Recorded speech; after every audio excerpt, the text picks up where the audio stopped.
الحمد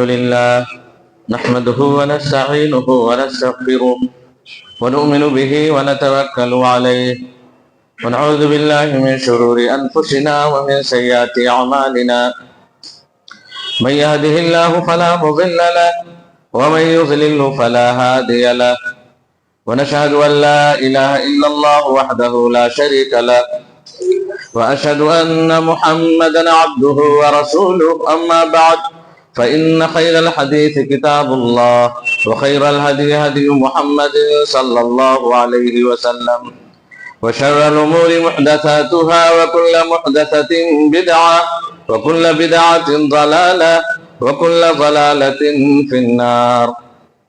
أعوذ بالله من الشيطان الرجيم.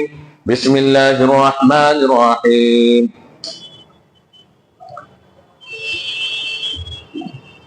وعسى أن تكرهوا شيئا وهو خير لكم وعسى أن تحبوا شيئا وهو شر لكم.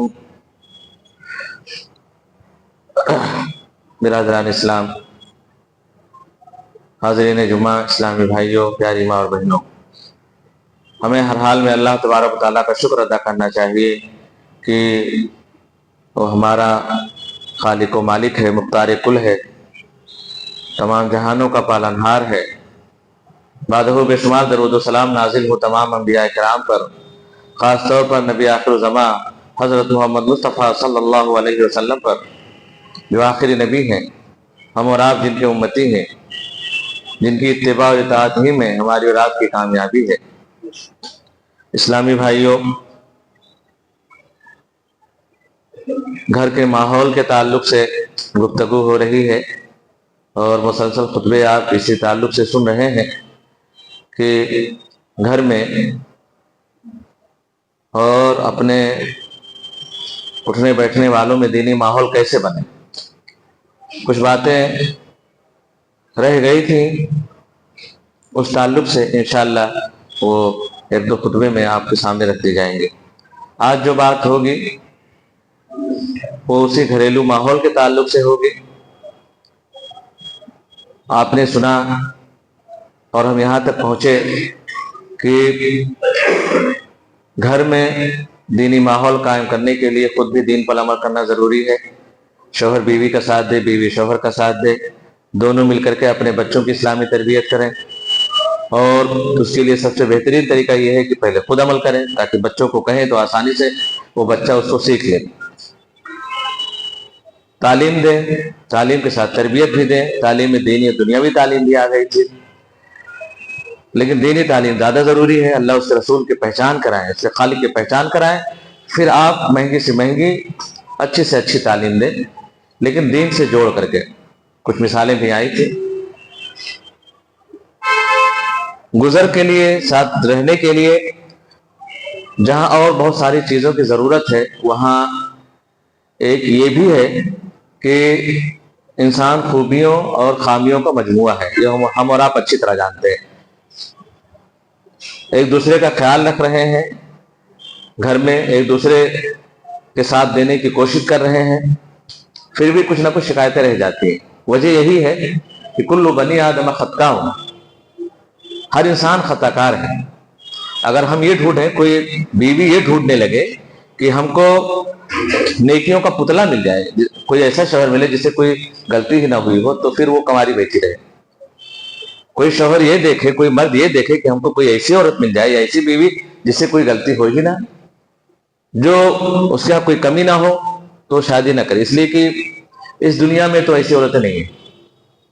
اس لیے کہ ہر عورت کے یہاں کوئی نہ کوئی خامی ہے خوبیوں کے ساتھ، ہر مرد کے یہاں کوئی نہ کوئی خامی ہے خوبیوں کے ساتھ. ہماری نظر ان کی خوبیوں پہ ہونی چاہیے. نباہ کی جتنی کوشش، ممکن کوشش ہو کرنی چاہیے، آخری حد تک کرنی چاہیے تاکہ وہ رشتہ باقی رہے. یہ بھی دینی ماحول کا ایک حصہ ہے. گھر پر یاد برداشت کریں اس میں.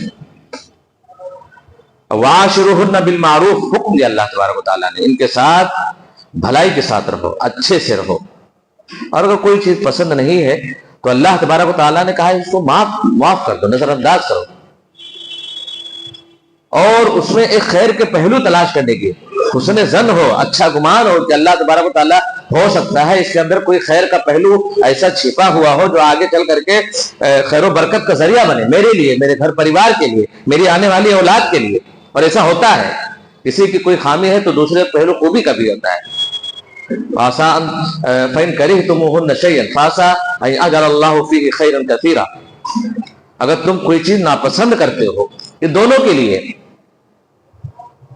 قرآن میں زیادہ تر احکام مردوں کو مخاطب کر کے کہے گئے ہیں، لیکن اس میں شامل عورتیں بھی ہیں. ایسا نہیں کہ یہ شوہروں کو حکم ہے بیوی کے ساتھ، اس میں سب کے لیے، بیویوں کو بھی، عورتوں کو بھی یہی حکم ہے کہ اگر وہ مردوں میں کوئی چیز ناپسند کرتے ہیں تو نظر انداز کریں، برداشت کریں. اگر وہ برداشت کرنے والی چیز ہو، خوبیوں پہ نظر ہو، خامیوں پہ نہیں، تبھی برداشت کی کوئی نہ کوئی اور نباہ کی کوئی نہ کوئی صورت نکلے گی. اللہ تعالیٰ نے کہا کہ اگر کوئی چیز ناپسند ہے تمہیں تو ہو سکتا ہے اللہ تبارک و تعالیٰ اس میں کوئی خیر کا پہلو، کوئی ایسا پہلو نکل آئے، کوئی ایسی خوبی آگے چل کے دکھ جائے تمہاری بیوی میں یا اس کے اندر جس کو تم ناپسند کرتے ہو، کہ اللہ تعالیٰ اس میں بہت ساری بھلائیاں رکھ دے. خوبصورت نہیں ہے، خوبصورت نہیں لیکن دیندار ہے، دینداری اس کے ہاں ہے. یا پھر یہ ہے کہ فضول خرچی اس کے ہاں نہیں ہے، اچھے اخلاق کی مالک ہے، اچھی شکل و صورت نہیں لیکن اچھے اخلاق کی مالک ہے. اور جس کا اخلاق اچھا ہو اصل خوبصورتی وہی ہے، جس کا اخلاق اچھا ہو اصل خوبصورتی وہی ہے. چہرے کی خوبصورتی کا کوئی اتنا مطلب نہیں، ہمارے پیمانے ہے کہ ہم اسی کو خوبصورت مانتے ہیں. جس کا اخلاق ہی نہیں وہ بدصورت ہے، کہے آپ وہ برا انسان ہے چاہے اتنا خوبصورت ہو. تو اللہ تعالیٰ نے ہو سکتا ہے جس کو تم ناپسند کرتے کسی کو، جیسے کوئی اور پہلو نکل آئے جس میں بہت ساری بھلائی اللہ نے رکھی ہو، آپ اس سے اللہ تبارک و تعالیٰ آپ کو ایسا بیٹا دے دے جو آپ کے لیے مغفرت کا ذریعہ بن جائے، اس سے دنیا والوں کو فائدہ ہو، نیک اولاد ہو، آپ کے گھر کو سنبھالنے والی ہو، وہ آپ کی کمائی اور آمدنی کے حساب سے خرچ کرنے والی ہو. بہت ساری خوبیاں ہو سکتی ہے. ہو سکتا ہے آپ کے لیے وہ سخت لہجے میں بات کرتی ہو تو وہی سخت لہجہ دوسروں سے بھی ہو تو وہ آپ کے حق میں اچھا ہے. جیسے کہ قرآن میں حکم بھی ہے عورتوں کے لیے کہ جب شوہر گھر پہ نہ ہو، عام حالت میں دیکھیے اسلام کی خوبی دیکھیے کہ ایک ہی چیز جو ایک موقع سے غلط ہے لیکن ایک خاص موقع سے وہی عین ثواب ہے. عورت اپنے شوہر سے، اپنے گھر والوں سے، اپنی بیوی بچوں سے اگر سختی سے بات کرے گی تو یہ اچھی خوبی نہیں مانے گی، گناہ ملے گا اس میں. اگر وہ سخت لہجے میں اپنے شوہر سے اور اپنے شوہر کے گھر والوں سے کسی سے بات کرتی ہے عام حالت میں تو گناہ کا کام ہے وہ. لیکن اسی چیز کا ایک مطلب حکم دیا گیا، اللہ تعالیٰ نے حکم دیا کہ جب شوہر کی غیر موجودگی میں کوئی گھر پہ آتا ہے اور وہ کچھ پوچھتا ہے تو ایک تو سامنے نہیں آنا ہے، پردے کے آڑ سے، دروازے کے آڑ سے جواب دینا ہے اور سخت لہجے میں جواب دینا. حکم ہے باقاعدہ وہاں پہ نرم لہجے میں گفتگو جو عام حالت میں محبوب ہے وہ گفتگو، اس حالت میں آپ عام نرم لہجہ یا نرم گفتگو میٹھی زبان میں بات نہیں کر سکتی ہے. سخت لہجے میں بات کرنا چاہے اس کو برا لگے، سخت لہجے میں اس کو دوبارہ پھر نہ ہے کسی بہانے سے. اور اللہ تعالیٰ نے کہا بھی یہ اس لیے ہے تاکہ اگر کسی کے دل میں کوئی روگ ہو تو وہیں سے روک دے، ورنہ اگر ذرا سا میٹھے لہجے میں لچکدار گفتگو ہوئی تو پھر کسی نہ کسی بہانے سے وہ آئے گا. جب دیکھے گا شوہر گھر پہ نہیں ہے یا کوئی مرد گھر پہ نہیں تو کسی نہ کسی بہانے سے آئے گا وہ. اسی لیے اتنی باریک چیزوں پہ اسلام نے نظر رکھی اور اللہ تبارک و تعالیٰ نے حکم دیا.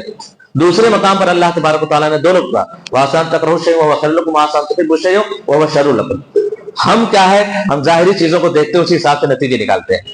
اللہ عالم الغیب ہے، وہ ان چیزوں کے پیچھے کیا ہے، آج اس کا نتیجہ کیا نکل سکتا ہے، ان کی کون و کیفیت اور ماہیت بھی اللہ تبارک و تعالیٰ جانتا ہے کہ کیا اس کے اندر کیا چیزیں ہیں. اسی لیے اللہ تبارک و تعالیٰ نے کہا کہ ہو سکتا ہے تم جس چیز کو ناپسند کرتے ہو وہی تمہارے حق میں اچھا ہو، اور جس چیز کو تم پسند کرتے ہو وہ تمہارے حق میں شر ہو، خیر نہ ہو. تو نباہ کی صورت ہر ممکن طریقے سے اور اس میں معافی سب سے بڑی چیز ہے. نظر انداز کرنا، چھوٹی موٹی چیز ہو تو نظر انداز کریں، معافی کریں. معاف زیادہ تر چیزوں کو اللہ تبارک ویعفو عن، جیسے اللہ تعالیٰ نے اپنی بیان کے ویعفو عن کثیر، زیادہ تر چیزوں کو اللہ معاف کر دیتا ہے. تو اپنے بندوں میں بھی یہ خوبی اللہ تبارک تعالیٰ دیکھنا چاہتا ہے. معاف من عفا واصلح فاجرہ علی اللہ، نقصان تو نہیں کسی بھی صورت میں. نباہ کی ایک صورت نکل آئے گی معافی سے اور ثواب اس کا الگ سے ملے گا، اس کا اجر و ثواب اللہ نے رکھا ہے. اپنے بیوی بچوں کو ہر آدمی چاہتا ہے, ہم بھی چاہتے ہیں کہ بھائی ہم سے کوئی غلطی ہو گئی تو آدمی ہمیں موقع دے سنبھلنے کا, معاف کریں. ہم بھی انسان ہیں, ہمارے یہاں بھی کمیاں کوتاہیاں ہیں, خوبیاں بھی ہیں, خامیاں بھی ہیں. تو جب ہم چاہتے ہیں کہ انسان ہمیں موقع دے اور کچھ چیزوں کو ہماری نظر انداز کر دے, ہماری خوبیوں اور قربانیوں پہ نظر رکھے, تو ہم دوسروں کے ساتھ تو کیوں نہیں چاہتے کہ بھائی اس کے یہاں بھی خامیاں ہیں تو اس کے یہاں بھی خوبیاں ہیں, اس کی بھی قربانیاں ہیں, اس کی بھی محبتیں ہیں. چلو ایک انسانی فطرت کے ناطے اور ایک عورت ہونے کے ناطے جو چیز ہے, آج ہے کوئی چیز, تو ہم اس پہ نظر انداز کر دیں, معاف کر دیں. اب بار بار وہی چیز آتی ہے تو آگے بھی بات آئے گی کہ اس کو کیسے ڈیل کرنا ہے. آپ یہ دیکھ لیں اللہ کے رسول صلی اللہ علیہ وسلم کی جو بیویاں تھیں, ازواج مطہرات, جو امہات المومنین, امت کی مائیں ہیں, یہ چیز کسی نے بدلی ہوئی شکل میں کم و بیش تھوڑی بہت, مطلب تو بہت اعلیٰ درجے کی خواتین تھیں اس امت کی, جن کو اللہ تبارک و تعالیٰ نے اپنے نبی کی حرم کے لیے چنا, ان کے گھر کی زینت بنائی. ان کے ہاں بھی چیز تھی, پھر بھی وہ جنتی ہیں. وہ ساری کی ساری جو امہات المومنین ہیں, ازواج مطہرات, اللہ کے رسول صلی اللہ علیہ وسلم کی بیویاں, ہماری اور آپ کی مائیں, وہ سب کی سب جنتی ہیں ان کمیوں کے باوجود. اب 2-3 مرتبہ پہ آپ دیکھیں گے, جو لوگ پڑھتے ہیں سیرت دیکھتے ہیں, اللہ کے رسول ناراض بھی کئی مرتبہ ہوئے, غصہ بھی ہو گئے. ایک مرتبہ تو اللہ تعالیٰ نے اختیار بھی دے دی کہ آپ طلاق دینا چاہیں تو, اب پورا اختیار دے دیا تھا. ایک مرتبہ ناراض ہو کے چلے گئے تھے کسی بات پر, انہوں نے شاید آپس میں سوکنوں کا کوئی معاملہ تھا, یا پھر یہ ہے کہ خرچہ, سال بھر کا خرچہ کچھ زیادہ مانگ لیا تھا, کچھ ایسی بات تھی. تو یہ چیز تھی ان کے ہاں, اور اللہ کے رسول صلی اللہ علیہ وسلم اتنے ناراض ہوئے کہ اللہ کے رسول صلی اللہ علیہ وسلم سے زیادہ نرم پہلو رکھنے والا, شفیق, مہربان, معاف کرنے والا امت میں کون ہوگا نبی سے زیادہ شفیق. اتنے مہربان, اتنے نظر انداز کرنے والے اور اتنے معاف کرنے والے, پھر بھی ناراض ہونا پڑا. اور قسم کھا لی کہ بات نہیں کروں گا. 28 دن تک بات ہی نہیں, کسی کے پاس گئے ہی نہیں, بالکنی میں جا کر کے وہاں بیٹھے رہے, کسی سے کب بات نہ کی, نہ کسی کے پاس گئے. ایک گھبراہٹ اور ایک سناٹے کا عالم تھا, اور جو رشتے دار تھے وہ بھی اس حالات سے, اس معاملے سے دکھی تھے. حضرت عمر وغیرہ, حضرت عمر تو سسر تھے اللہ کے رسول صلی اللہ علیہ وسلم کے, وہ جا کر کے اپنی بیٹی کو مارنے کے لیے ہاتھ بھی اٹھا دیا کہ تم لوگوں نے ایسا کام کیا, نبی کو تکلیف دی, اس کا انجام نہیں جانتی ہو. تو اب باقاعدہ اللہ کے رسول کو مشورہ جا کے دیا, اللہ کے رسول اگر انہوں نے آپ کو تکلیف دی ہے تو آپ طلاق دیں, اور سب سے پہلے میری بیٹی کو طلاق دیں. کون ہوگا ایسا سسر جو اپنی بیٹی کی غلطی کو کہے کہ میری بیٹی کی غلطی ہے, تو ہر حال میں اپنی بیٹی کی حمایت کرے گا, اور داماد کو کسی نہ کسی کو پہنچا دے گا. پتہ نہیں کتنے مقدمات ایسے ہیں جس میں معصوم شوہر پھنسا ہوئے ہیں, پتہ نہیں کہ دہیج پتہ نہیں کیسے کیسے لگا کے رکھے ہیں پورے گھر والے, اس لیے کہ بھائی وہ مائکے والے تو بیٹے ہی کی طرف سے رہیں گے نا. یہ دیکھیے تمہر کہہ رہے اللہ کے رسول اگر انہوں نے آپ کو تکلیف دی ہے تو طلاق دیجیے ان کو, سب سے پہلے میری بیٹی کو طلاق دیجیے, حفصہ کو طلاق دیجیے. مارنے کے لیے دوڑے تھے اپنی بیٹی کو جا کر کے, اور ادھر اللہ کے رسول کو کہہ رہے ہیں کہ طلاق دیجیے. ایسا حق پسند سسر اگر ہو تو بہت سارے گھر ٹوٹنے سے بچ جائیں گے, جو اپنے بیٹیوں کو ڈانٹ دے. عام طور پر سسر ایسے یا بیٹی کا باپ تو بہت کم ایسے ہوتے ہیں جو جان کر کے بھی کہ بیٹی غلط ہو طرفداری کر, مائیں کر دیتی ہو, مائیں کر دیتی ہیں بیٹی کی طرفداری. اور گھر زیادہ تر توڑنے میں طلاق کے ریشو تناسب دیکھیں گے آپ تو بہت زیادہ, سب سے زیادہ نباہ کی صورت جو ہمارے اسلام میں موجود ہے, اس کے باوجود طلاق کے تناسب بہت ہے, بہت زیادہ ہے. پورے ہندوستان کے لے کے بیٹھے تھے, پتہ نہیں کتنی لاکھیں عورتیں بیٹھی ہوئی ہیں, مطلقہ ہیں. کوئی بتا رہا تھا, یہ آپ کے یہ کسی کا سروے ہے, پتہ نہیں کہاں تک ہے, یہ آپ کے میں کئی بار اس کو کوٹ کرتا ہوں, یہ آپ کے سیلم پور جعفر آباد میں 2000 تقریباً 2000 سیلم پور جعفر آباد ملا کے 2000 جن کی زیادہ شادی بھی ہونے کو نہیں ہوئی تھی, شادی ہوئے وہ مطلقہ بیٹھی ہوئی ہیں. کنواری کی شادی تو چھوڑیے, مطلقہ بیٹھی ہوئی ہیں. تو یہ اگر یہ اس طرح کے ماں ہوں اور باپ ہوں کی بیٹی کی غلطی پر ان کو ڈانٹیں کہ نہیں کوئی بات نہیں ہے, ہر گھر میں ایسا ہوتا ہے, نباہ کی صورت ہو اس کے ساتھ دو, یہ اگر ہو بہت سارے گھر بچ جائیں گے. ذرا سا ہوتا ہے تل کا تاڑ بنا دیتے ہیں, پر کا پرندہ بنا دیتے ہیں, اور سبق سکھانے کے نام پر بیوی کا گھر اجاڑ دیتے ہیں. ہنستا کھیلتا پریوار, دو گھر اجڑتے ہیں, صرف اسی کا گھر نہیں اجڑتا شوہر کا, بیٹی کا بھی تو گھر اجڑتا ہے سبق سکھانے کے نام پر. بہت سارے صلح سمجھوتے کی کوششیں ہوتی ہیں, لیکن ناک کے خاطر اپنے بیٹی کو اپنے گھر پہ بیٹھا کے رکھتے ہیں بہت سارے گھر. اللہ کے رسول صلی اللہ علیہ وسلم ناراض تو ہوئے لیکن مان گئے, طلاق نہیں دی. طلاق کی حالانکہ ان ابغض الحلال عند اللہ الطلاق, طلاق یا جو نباہ کی ساری کوششیں جب ختم ہو جاتی ہیں تب طلاق کی نوبت آتی ہے. ابھی وہ مرحلہ وار بتاتا ہوں, جب ساری کوششیں ختم ہو جاتی تب طلاق کی نوبت آتی ہے. رخصت تو دی شریعت نے, لیکن یہ کہہ دیا کہ حلال چیزوں میں سب سے ناپسندیدہ, سب سے ناپسندیدہ حلال چیزوں میں اللہ کے رسول نے طلاق کی اجازت امتیوں کو دی لیکن خود نہیں دیا. ایک بھی نباہ نہیں ہو پاتے, 10-11 بیوی اچھے اللہ کے رسول صلی اللہ علیہ وسلم کے, ایک کو بھی طلاق دینے کی نوبت نہ آئی. ناراض تو ہوئے, ٹھیک ہے آپ بھی انسان تھے, آپ کو بھی تکلیف ہوئی کسی بات پر تو آپ ناراض ہو گئے, 28 دن تک بات نہیں کی, پھر بات کرنے لگے لیکن طلاق نہیں دی. تو معافی, ان کے ساتھ نرم رویہ, خوبیوں پہ نظر رکھنا, یہ وہ چیزیں ہیں جو گھر کو آگے بڑھا سکتے ہیں. اب ان تمام کوششوں کے باوجود اگر حالات سنبھلتے نہیں, یا ایک ہی غلطی بار بار بیوی کرتی ہے یا شوہر کرتا ہے, گھروں میں دونوں آتے ہیں, صرف بیوی ہی کو ان کی طرف یا عورتوں کی طرف ان کی کمیوں کو گنانا یہ ناانصافی ہوگی. بعض مرد حضرات بھی ظالم ہیں اور وہ بھی ظلم کرتے ہیں اس کمزور مخلوق پر, اس صنف نازک پر. ہیں بہت سارے حوالے ایسے ہیں, بہت سارے واقعات ایسے ہیں جن کو آپ بھی جانتے ہوں گے اور ہم بھی جانتے ہیں. تو صرف عورت نہیں, مرد بھی, شوہر بھی ظالم ہوتے ہیں.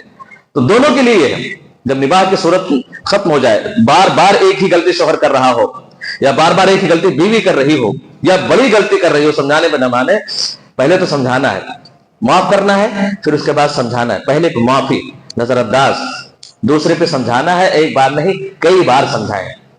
یہ دوسرا مرحلہ ہے, معافی پھر سمجھانا اچھے انداز میں. سب کے سامنے رسوا نہیں کرنا ہے کہ اکیلے میں تو کچھ نہ بتائیں, 10 لوگوں کے سامنے تانا مارے, وہ الٹا ہو جائے گا معاملہ. وہ سنبھلنا بھی ہوگا, بات ماننی بھی اتنی مانے گی کہ ہم کو رسوا کرنے ہیں, ہم کو نیچا دکھانے کی کوشش کر رہے ہیں لوگوں کے سامنے, خود کو اچھا بننے ہیں, ہمیں برا ثابت کر رہے ہیں. تو سب کے سامنے نہیں. خیر خواہی کا تقاضا یہ ہے کہ اسے اکیلے میں سمجھایا جائے اور کئی بار سمجھایا جائے. جب نہ مانے تو پھر تیسرا مرحلہ ہے بستر الگ کر دیا. قرآن کی آیت ہے, قرآن میں چیزیں سب سارے ذکر ہیں. تیسرے مرحلے میں بستر الگ کیا جائے, اس کا بستر الگ کر دیا جائے, مطلب رہے گھر میں, نہ بیوی کہیں جائے نہ شوہر کہیں جائے, گھر ہی میں رہنا ہے.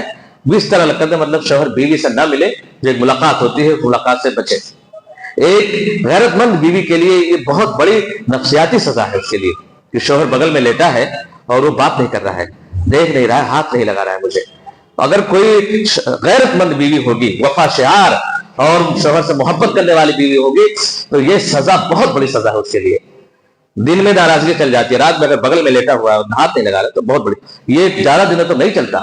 ہاں اگر کوئی ایسی غلطی ہے کہ یقیناً فیصلہ کر لیا ہے لوگوں نے کہ الگ رہنا ہے, تو پھر مشکل ہے شوہر بیوی کا. تو اس وہاں رہے, لیکن یہ ہے کہ اس ہاتھ نہ لگائے یا اس سے ملے نہ. یہ تیسرا بھی جب ناکام ہو جائے تو چوتھا مرحلہ یہ ہے کہ اس کو مار سکتا ہے. چوتھے مرحلے میں کہ اگر نہ مانے تو انہیں سزا دے سکتے ہو, مار سکتے ہو. اللہ تبارک و تعالیٰ نے قرآن میں اجازت دی ہے کہ مار سکتے ہیں انہیں, لیکن اللہ کے رسول نے مانا. یہ بھی دیکھیے, سیرت بھی سامنے رکھیے گا. اللہ کے غصہ ہوئے, ناراضگی کا اظہار بھی کیا اور کھری کھوٹی بھی سنائی, کبھی کبھی 28 دن تک گفتگو بھی نہیں کی آپ نے سنی, لیکن ہاتھ نہیں اٹھائے کبھی. اجازت تو دے دی کہ ٹھیک ہے, اللہ کے رسول کی بیویاں اتنی بڑی غلطی اور زوجہ مطہرات سے نہیں ہوئی, ایک انسانی فطرت بناتے کچھ کمیاں تھیں تو ہاتھ اٹھانے کی ضرورت نہیں پڑی. لیکن امتیوں میں ہو سکتا ہے کسی کی بیوی ایسی ہو جو بہت حد پار کر جائے, بہت زیادہ کوئی شرارتیں کرے یا بدماشی کرے, جو شوہر پر ہاتھ اٹھانے کی نوبت آئے تو اجازت دی ہے امتیوں کو کہ ہاتھ اٹھا سکتے, لیکن وہ چوتھے نمبر پہ ہے. ہاتھ اٹھا سکتے ہیں, وَاضْرِبُوهُنَّ ضَرْبًا غَيْرَ مُبَرِّحٍ, مارنا تو ہے لیکن ایسا کہ ان کو زخم, ان کو چوٹ نہ ہے, چہرے پہ نہیں مارنا ہے, چہرے پہ نہیں مارنا. ہماری شروعات ہی چہرے سے ہوتی ہے, اور یہ جو چوتھے نمبر پہ ہے, 5ویں نمبر پہ, وہ پہلے نمبر پہ ہم لے آتے ہیں. سمجھانا بعد میں ہے, پہلے تو منہ سے پہلے ہاتھ چلتا ہے ہمارا, بہت سارے لوگوں کا. یہ مارنا ہے وہ ڈر جائے, وہ بھی مخلوق ہے اللہ کی, نازک ہے, وہ صرف دل دماغ اور عقل سے مطلب نازک نہیں یا کم نہیں, کوتاہ عقل کہا گیا ہے. مرد ایک گواہی دے, عورت کی 2 گواہی, دو عورتیں مل کے گواہی دیں گے تب مرد کی 1 گواہی کے برابر ہوگا, اس لیے کہ ان کی عقل بھی کم ہے. یہ ہے اللہ تعالیٰ نے رکھی ہے, مطلب توہین نہیں ان کی ہے. جب ان کو وہ سب ذمہ داری نہیں دی ہے, حکومت کی ذمہ داری ان کی نہیں ہے, گھر چلانے کی ذمہ داری نہیں ہے, باہر لوگوں کو ڈیل کرنے کی ذمہ داری ان کی نہیں ہے, تو زیادہ جتنی تھی اتنے حساب سے عقل بہت ہے. زیادہ جب ہوتا ہے تو گڑبڑ ہوتا ہے اس میں. اب اس میں مارنا ہے لیکن جسم پہ, چہرے کے علاوہ کہیں اور مارنا, ڈر جائے, اتنا نہیں کہ ہاتھ پہ توڑ دے مار کر کے. یہ بھی مرحلہ جب ناکام ہو جائے. یہ جتنے مرحلے چل رہے تھے ابھی صرف میاں بیوی کے درمیان کے تھے. اچھا, مارنے میں بھی کہا کہ ہلکا مارنا, کیوں, وہ جسمانی طور پہ بھی کمزور ہے. ایک مرتبہ تو اللہ کے رسول صلی اللہ علیہ وسلم نہیں جا سکے کہیں, ازواج مطہرات کو کسی خودی خاں کے ساتھ بھیجا جو اونٹ ہانکتے ہیں, نکیل پکڑ کر کے بیٹھتے نہیں, نکیل پکڑ کر کے لے جاتے ہیں, اس پر ہودج وغیرہ رکھا جاتا ہے, عورتیں بیٹھی ہوتی کسی کے گھر کی تو نکیل پکڑ کر لے جاتے ہیں, پالکی وغیرہ کے جیسے ایک معاملہ ہوتا ہے. تو جب اللہ کے رسول صلی اللہ علیہ وسلم ازواج مطہرات میں سے اپنی بیویوں میں سے ایک دو کو بھیجنے لگے تو سختی سے حکم دیا باقاعدہ ہدی خاں کو, اونٹ والے کو, رفقاً بالقواریر. کتنا اسلام نے اہتمام رکھا ہے کہ کوئی ایسا کام نہ کرے کہ ان کو جسم میں بھی کوئی تکلیف آئے. گفتگو سے چھوڑیے, رفقاً بالقواریر, ان آپ دینوں کے خاص خیال رکھنا, نرمی سے, مطلب اونٹ تیز ہاتھ کے مت لے جانا. جیسے مرد اکیلا ہوتا ہے, چاہے جتنا تیز اونٹ چلا لے, اس کو جسم مضبوط ہے کچھ نہیں ہوگا. یہ کمزور ہے, جسمانی طور پر کمزور ہے, ان کو چوٹ آ سکتے, گر جائیں گی. تو رفقاً بالقواریر, ان نازک آپ گینے ہیں. شیشہ کا قواریر مطلب ہوتا ہے نازک شیشے جو چٹک جائیں گرنے پر, یا چوٹ لگے تو ٹوٹ جائیں. تو قواریر سے تصویر دی ان عورتوں کو کہ یہ رفقاً بالقواریر, اے خودی خاں, اونٹ کے ہانکنے والے, ان کو بہت آرام سے لے جانا, بھاگاتے ہوئے مت لے جانا. اتنا خیال رکھا گیا. تو اس میں بھی مارنے کی اجازت ملی بہت شرائط کے ساتھ کہ اخیر میں جا کر کے نباہ کی ساری صورت جب ناکام ہو جائے تو ڈرانے کے لیے پیٹھ پہ مار سکتے ہیں, پیٹھ پہ یا کہیں بھی, چہرے پہ نہیں. اب یہ ساری چیزیں جو 4-5 مرحلے چل رہے تھے, نباہ کی کوئی نہ کوئی صورت بیوی نہیں مار سکتی. یاد رکھیں, بیوی نہیں مار سکتی. یہ مارنے والے شوہر کے لیے ہے, اس لیے کہ وہ قوام ہے. وہ حاکم کو یہ نہ سمجھے کہ تقریر میں بات آئی تھی کہ دونوں کے لیے تو ہم بھی چپل اٹھا کے جو ہے مارتے. یہ مارنے والی جو بات ہے یہ صرف شوہر کے لیے. اس کو قوام ہے, وہ حاکم ہے, وہ نگراں اور گھر کا مکھیا ہے, اتنا اس کو اختیار ہے, اور وہ بھی اس کے ماتحت ہے. مارنے اور اس طرح کا کام اس کے ہاتھ میں نہیں ہے, ڈرانے کے لیے. اب یہ جو 4-5 مرحلے چل رہے تھے, یہ ابھی اس میں کوئی تیسرے کا عمل دخل نہیں تھا. اس میں یہ صرف میاں بیوی کے درمیان کی بات تھی ابھی, کہ ان دونوں کے درمیان کیا چل رہا ہے ابھی کسی تیسرے کو معلوم نہیں تھے, ہونا بھی نہیں چاہیے. یہ اتنے سارے مرحلے میاں بیوی کے درمیان کے ہیں. اب یہ جب اندرونی یہ میاں بیوی کی کوشش جب ناکام ہو جائے, پھر اس کے بعد اخیر میں جا کر کے باہر والوں کو انٹرفیئر کی, دخل اندازی کی اجازت ہے. وہ بھی صرف ایک طرف کا نہیں. اللہ تبارک و تعالیٰ نے کہا کہ جب یہ سارے مرحلے ناکام ہو جائیں پھر 2 لوگ بیٹھیں, 2 لوگوں کو بیٹھایا جائے, ایک مرد کے طرف سے اور ایک عورت کے طرف سے, جو عدل پسند ہو, نیک ہو, اصلاح پسند ہو. یرید اصلاح یوفق اللہ بینہما. اور اگر وہ اصلاح کی نیت سے بیٹھیں گے, راستہ نکالنے کی کوشش کریں گے, اور نیت ٹھیک ہوگی کہ دونوں کا گھر بس جائے, تو یوفق اللہ بینہما, اللہ تعالیٰ راستہ نکال دے گا. اللہ تعالیٰ انہیں کوئی نہ کوئی توفیق دے دے گا.